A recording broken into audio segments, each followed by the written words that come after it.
Assalamualaikum, hai guys. So, saya nak berkongsi dengan anda bagaimana perjalanan dan cabaran menjadi perunding hartanah. Okey, bila kita menjadi perunding hartanah ni, perkara paling penting kita perlu adakan listing, iaitu senarai-senarai properti yang ingin dijual.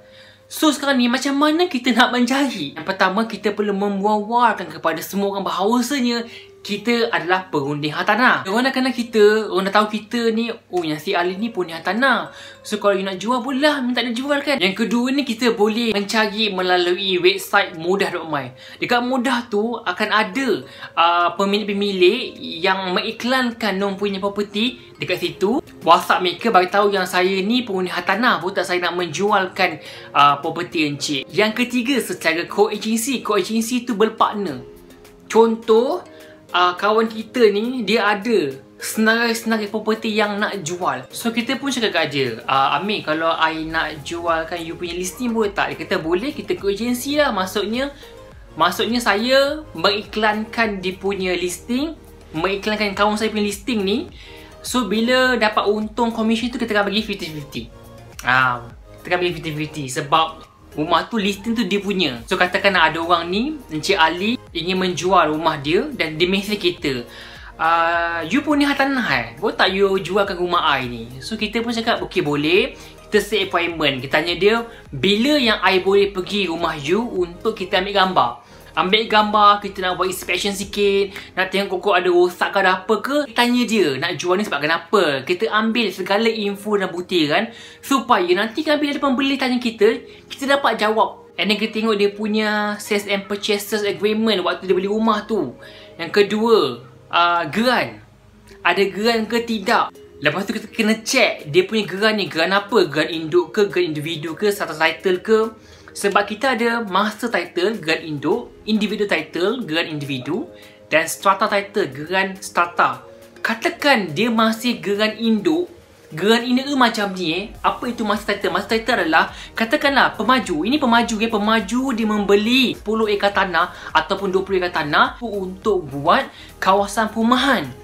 Okey, bila dia beli tanah itu, dia beli tanah semua ni, geran itu adalah geran induk. Maksudnya geran itu di bawah nama pemaju. Apabila rumah-rumah tersebut telah disiap, maka geran induk tadi tu akan dibahagikan kepada geran individu, individu title. Yang mana setiap rumah itu ada individu title, ada geran individu, bukan geran induk lagi. So bila geran individu tak ada masalah. Sama juga seperti rumah bertingkat, rumah flat, rumah apartmen, rumah kondo, kita menggunakan strata title. Bila kita cek, rupanya dia punya rumah flat tu, tanah geran tu masih geran induk. Bila geran induk di bawah pemaju, kalau geran itu lebih 10 tahun, bank tak akan luluskan pinjaman. Masalah kepada pembayar lah, pembayar tak boleh dapat pinjaman sebab geran itu masih geran induk dah lebih 10 tahun. Bagaimana pula kalau geran itu, geran induk masih geran pemaju, tapi pemaju telah muflis.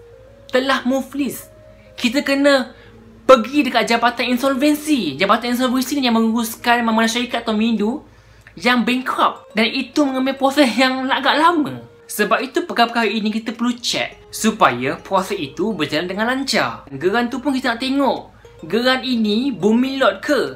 Kalau bumi lot, kita hanya boleh jual kepada Bumi Putera sahaja. Kalau ditulis Vizap Tanah Melayu, rumah ni hanya boleh jual kepada orang Melayu sahaja. So perkara ini perlu diperincikan dan perlu diambil perhatian. Sebab nanti awak nak iklankan, awak nak tahu rumah ni untuk siapa.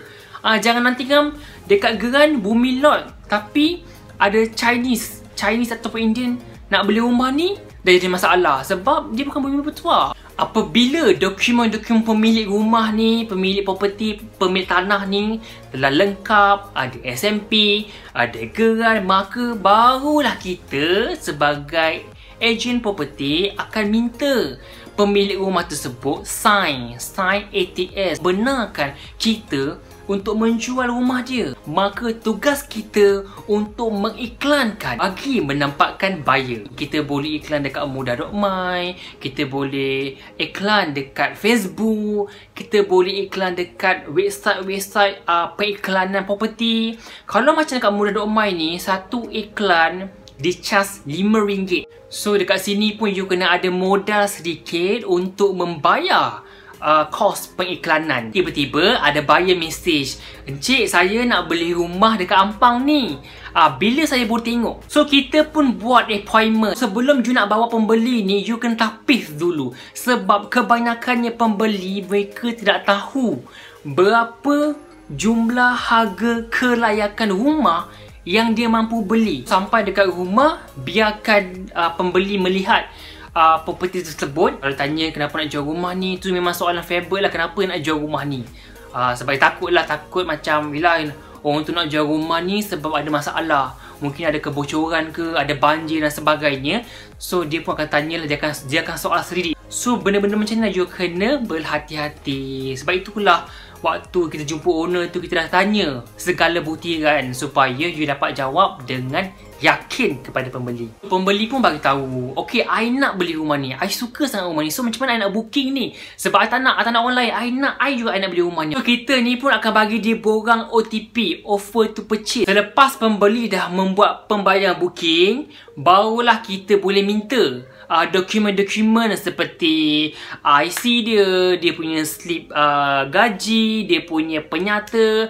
Untuk pemilik pun kita akan minta juga. So benda ni you kena tahu apa dokumen-dokumen yang diperlukan. Apabila kita telah mendapat dokumen daripada kedua belah pihak, maka tugas kita untuk submit permohonan pembeli kepada pihak bank. Pihak pegawai akan maklumkan kepada kita bahawasanya sama ada permohonan pinjaman pembeli lulus ataupun gagal. Selepas urusan bank, kita akan bawa proses ini kepada peguam untuk proses sign SMP, Sales and Purchase Agreement. Apabila kedua yang telah sign, maka tugas kita sebagai pengundi hartanah sudah selesai. Jadi kita pengundi hartanah ni dah bertuntut komisen. Macam saya cakap sebelum ni, komisen bergantung kepada pihak agensi. Usually dalam 60% ke 80%. Dia ada dia punya tingkat-tingkat dia. Kalau you dapat hit sales begini, dia akan naikkan you punya pangkat. Bila pangkat you naik, maka komisen pun akan di-upgrade. Apa yang saya ceritakan ini adalah secara ringkas. Okey, tidaklah keseluruhan. So perkara ini you akan tempuh dan tahu ketika you menjadi pengundi hartanah. Awak kena tempuhi, baru tahu dia punya the real cabaran. Paling penting bila menjadi pengundi hartanah ni, yang pertama perlu ada listing, iaitu senarai-senarai properti yang kita nak jual. Itu memang perlu ada. No listing, no sales, no income. Yang kedua, kena ada skill dalam pemasaran dan jualan. Kalau you tak ada knowledge dalam pemasaran, macam mana you nak menjual properti-properti ni? Kita menjual properti bukan RM1, RM2. Kita menjual properti yang berharga puluhan, ratusan, jutaan ringgit. Yang ketiga, kalau boleh, cari agensi yang boleh membimbing awak. Agensi yang boleh explain, ada training. Macam mana nak isi borang OTP, macam mana nak isi borang ATF. So, lepas tu pula nak jumpa peguam siapa, adakah agensi menyediakan panel peguam dan berapa komisen yang peguam bagi. So perkara-perkara ini perlu diperjelaskan daripada pihak agensi supaya kita sebagai ejen yang memberi keuntungan juga kepada agensi dapat menjalankan jualan dengan rasa seronok. Bila kita tahu semua knowledge, bila ada orang guide kita, bila ada orang explain pasal ni, kita pun rasa yakin. So bila yakin, senang untuk kita meyakinkan customer dan menjual kita punya property. So, I wish you guys all the best, success dan menjadi pengundi hartanah yang berjaya.